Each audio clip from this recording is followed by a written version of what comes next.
Hi అండి, నేను మీ కాకినాడ కుమారి. ఈరోజు మేము కాకినాడ నుంచి బిక్కవోలు శ్రీ లక్ష్మీ గణపతి వారి దేవస్థానానికి వెళ్ళామండి. ఈ గుడికి చాలా చాలా విశిష్టత ఉందండి.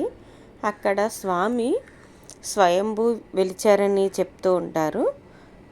అక్కడ వినాయకుడిని విగ్రహం ఉండే కొలది పెద్దదవుతూ ఉందండి.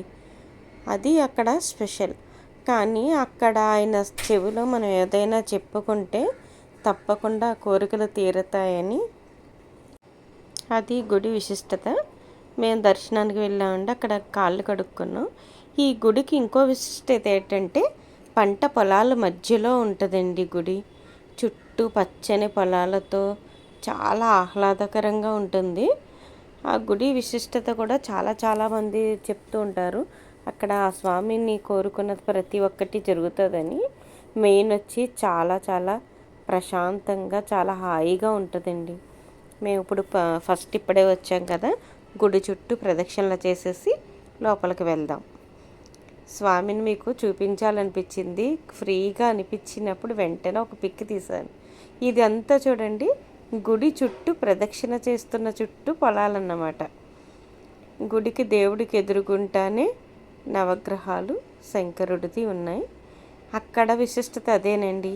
చెవిలో చెప్పుకోవాలి స్వామికి. మనం ఏమైనా చెప్పాలనుకుంటే ఆయన చెవిలో చెప్తే ఆ విఘ్నాలన్నీ తొలగించి ఆ స్వామి దయ మన మీద ఉంటుందట.